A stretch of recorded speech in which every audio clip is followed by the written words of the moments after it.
Ito na po yung reply natin sa nagtatanong kung malakas daw ba siya kuryente. Pakulo lang akong tubig. Lagyan ko lang para may mga kasalang. So on natin. So dito muna tayo sa warm.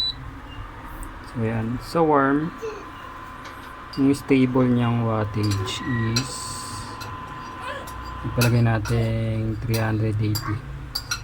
So 380 watts. Gamit tayo ng ganitong formula. Watts time is hours divided by 1000. Yan, gamit ako ng calculator. So 380 watts multiply ko sa, magpalagay natin 3 hours kayo magluluto sa umaga, 3 hours sa tanghali, saka 3 hours din sa sa gabi. Halimbawa ganun yung setup. Pagbalikan natin 9 hours. 9 hours na siya gagamitin sa buong araw. Equal 3, 4, 20. Divide natin sa 1,000. Ayan, divide natin sa 1,000. Tapos, i-multiply natin yan sa 30. So, merong 102.6. Katumbas ng kilowatts na siya. So, kumukonsuma ka ng 102.6 kilowatt hour per month. Tapos, multiply natin sa kung magkano yung single ng provider ng electricity. So, pagpalagay natin 12 per kilowatt hour. So, yan. So, magiging 1 to 31 yung niya, yung konsumo.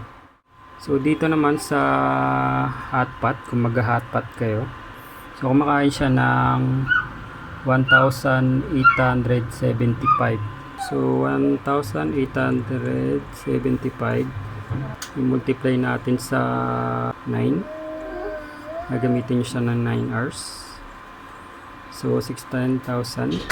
Tapos, i-divide natin sa 1,000. Yan. So, multiply natin sa 30 para sa isang buwan.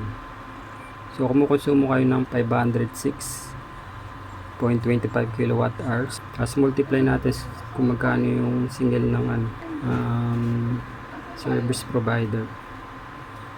So yan yung bill nyo sa loob ng isang buwan kapag kumukonsumo kayo ng 9 na oras na naka-maximum.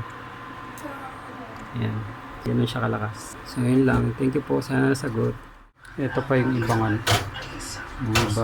setup. Kapag stir fry, yan, kumukonsumo siya ng halos kapareho lang din ng laptop.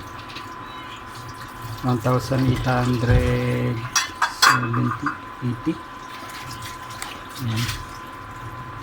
Halos pareho lang sila. 1,875 siguro yan.